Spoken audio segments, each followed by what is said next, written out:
as Al Michaels once said, there are a lot of people in the state who don't know the difference between a blue line and a clothesline, right? Like, I know this isn't a hockey state, and everybody, I get into this conversation all the time about whether hockey should come back here or not.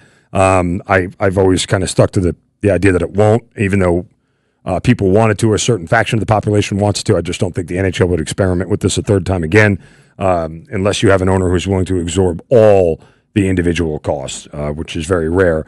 That said, if you watch the game and you grew up playing or watching hockey, you understand how badly the United States was outplayed in the final two periods of that game. It did not look good. They killed off the 5-on-3, and you can tell they were getting overwhelmed in that latter half of the second period, and the goal felt like it was just a matter of time. And then when they came out for the third period, again, it was just nonstop offense from Canada. And when we got past the 10-minute mark, I started to get a really bad feeling about the style of play that the United States plays. The dump and chase hockey that they play doesn't promote a lot of breakout plays or advancement of the puck into the offensive zone. And it just felt like they were on their heels a lot. And you give credit to your goaltender, Connor Hellebuck. When you stand on your head like that for as long as he did in the game, you're always going to have a shot. And once they got to overtime and things changed, well, that was probably the best case scenario for the United States, was to get to overtime, because the offense is self-generated in 3-on-3. You don't have to do anything special to be able to create 2-on-1s and opportunities. That's the reason why they do it in the NHL. It's the reason why it's done in the Olympics, is to sort of shorten the game and bastardize it. But nonetheless, you end up getting a goal from the United States that ends up putting them over the top and win the gold medal. 404-726-0929. Let's welcome in the namesake of this show, Steak Shapiro, to share his Olympic gold medal experience with us for U.S. men's hockey. Steak, good morning. How are you? Hey, buddy. Thanks for filling in. I'm living my own personal hell. I'm in Orlando, Florida, at a Holiday Inn where the breakfast buffet has about 700 people there, and I just went to take a walk. I'm here for 24 hours on a business thing, and wow, let me just say that they love that free bacon and cinnamon rolls. I promise you. Holy smokes. What is your first go-to at the breakfast buffet? Well, I avoid that whole family onslaught there, but I'm going to be, pretty low-key, just get a little fruit and yogurt first thing in the morning. I eat well enough the rest of the day. I can be conservative at breakfast time. But speaking of breakfast, and you're doing a great job talking about it, I don't know how many people woke up, but I was all in, set the alarm, wanted to watch the pregame, wanted to build, the energy of what this game meant. There's nothing like, finely produced television segments to really give you, kind of the proper backdrop of the game. Eruzione on the pregame, Gretzky on the pregame. I think you and I both agree Mike Tirico has now separated himself as maybe the greatest, certainly one of the greatest sports broadcasters in history. He hosted the pregame, and by the time it was time to drop the puck, I was properly lathered up. And I don't know, man, that was about as good as 3 hours. I don't know that America has been this captivated. I just watched SportsCenter, which I really don't watch anymore because I'm getting ready for our show. I think they did 25 minutes on USA Hockey. And again, they don't have the video. They're just doing still shots. So in the middle of a snowy February day through much of the country, one of the biggest sports stories that we've seen, Mark, in a long, long time. What drama played out. And, a lot of folks aren't from the Northeast, but I can tell you that little kids grow up in Minnesota and Michigan and all over New England, and they dream about playing hockey and playing for the United States of America. USA Hockey is a real thing. I guess compared a little bit to baseball down the South or football, but USA Hockey crossed over, man. That was 46 years they've been trying to win another gold medal, and to do it against a high-powered, much-hated political firestorm that was that game, I mean, that was just about as joyous a sporting event as I can remember. Yeah, 100%. Again, Steak Shapiro here on the namesake of his show, The Steakhouse. I just taking it all in. I mean, look, you and I grew up in the Northeast, so hockey was part of the fabric of our sports youth, right? So, as much as I was watching it as a USA fan, I was watching the game to enjoy the game, right? Because I played it and I understood it. And so, when you get sucked into the actual game itself, you almost forget what is really on the line there for everybody. But you can see the intensity and the level that it was more than a game for the players in it. And that's on both sides, you know? I mean, and if you remember watching after the game had ended, they go to the still shots of the Canadian players. I mean, you can tell those guys were utter devastated. devastation. They were utter devastation because that's what they own. They own hockey, and we have been, somewhat of a redheaded stepchild for a lot of years, trying to think that we're a power. I think it's Brian Boucher who was doing the sideline. Yes. Said it's the fastest he's ever seen a hockey game played, the most speed in history. Folks don't understand the fourth line guys are first-line NHL stars. Yes. And that's on the U.S. side. I mean, the level, to have every time David McDavid touches the puck, you just assume something bad's going to happen to the USA. Connor Hellebuck, you should mention the context. This is the MVP of the National Hockey League last year. He was pulled 3 times in the playoffs last year for Winnipeg, which I believe is the Atlanta Thrashers. He's pulled 3 times. If a goalie gets pulled once in a series, it's humiliating. Imagine that's like benching Jokic or, insert MVP Steph Curry 3 different times in the playoffs because he can't get it done. That's what happened to him. You talk about a much maligned Connor Hellebuck who stood on his head. That goal, save with the goalie stick. Yeah.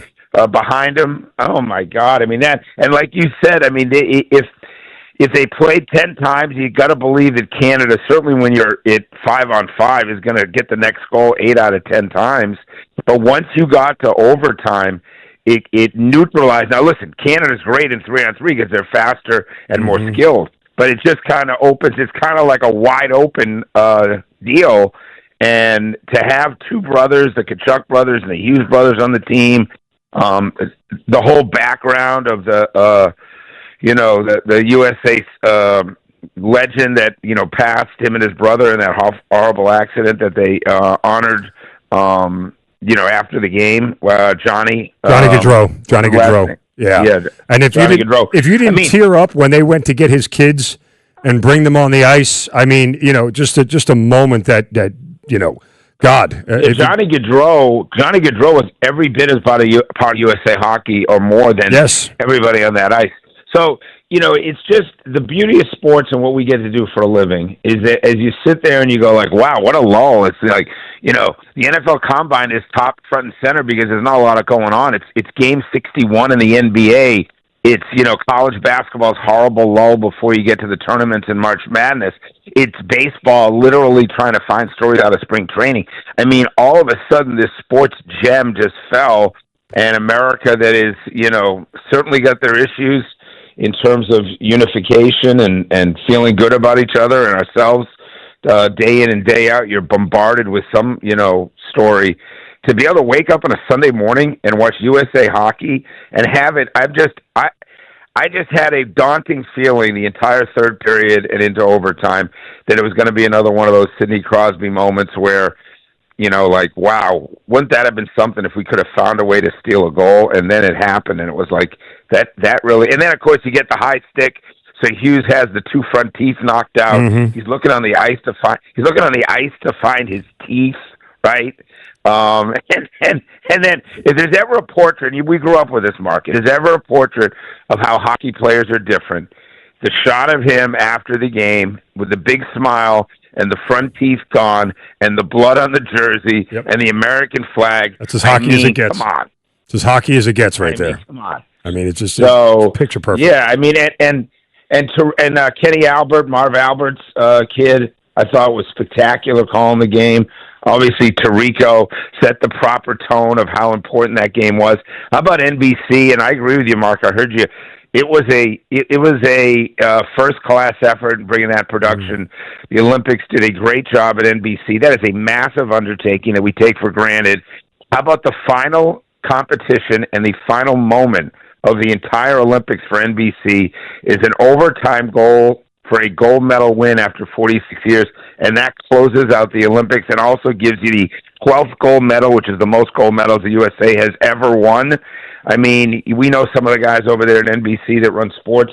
I can just say they had a big smile on their face. They were probably drinking it up last night like the Hughes brothers were, because that moment to end it the way they did. So I'm happy we got that moment, and hockey's getting bigger down here, but to understand what it means in other places, like where they moved the USA Hockey. Those kids left their high schools, a lot of these kids, and they go to Michigan to train for USA Hockey. They have one goal, to be the dominant country in that sport.